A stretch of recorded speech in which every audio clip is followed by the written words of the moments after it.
Bagamat man mahal na mahal ni Jonathan Kuminga ang Golden State Warriors at gusto pa rin niyang maglaro sa team na ito, napipilitan na rin naman siyang umalis dito since magkaiba ang kanilang mga plano. Sa katunayan, hindi na nga po sinusunod pa ng front office ang kanyang mga hinihiling, kagaya ng na-request na tong $30 million per year ang kanyang dapat na maging bagong kontrata. Bale, hindi nga po dito pumayag ang Golden State na rason bakit mas pinili niyang lumipat.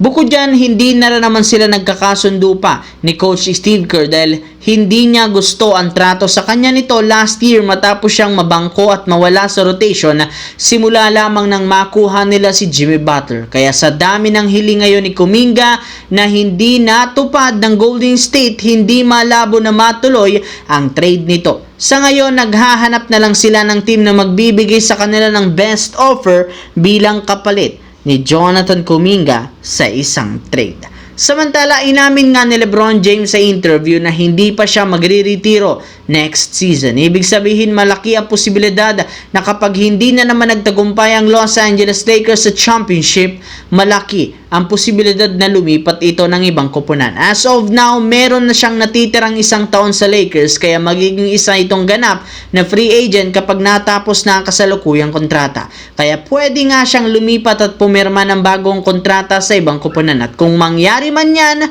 isa sa mga teams na interesadong puntahan ni LeBron ay ang Dallas Mavericks. Ayon sa balita, curious nga si LeBron sa ideya na paglalaro niya sa Mavericks next season para makipag-reunite kina Anthony Davis at Kyrie Irving. Kaya posible na tumaas lalo ang tsansa ni LeBron James na makuha ang kanyang panlimang kampyonato sa NBA sa mga susunod na taon.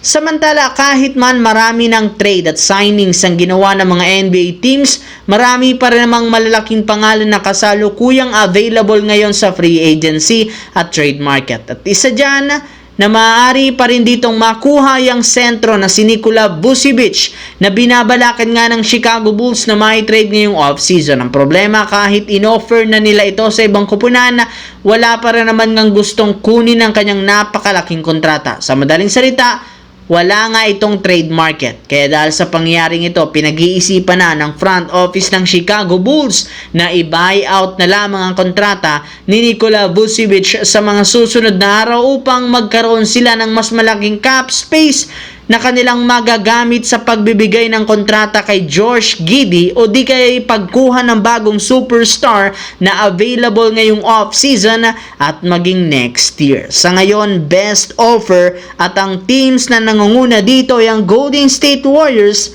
na gustong makakuha ng starting caliber center katulad ni Nikola Vucevic.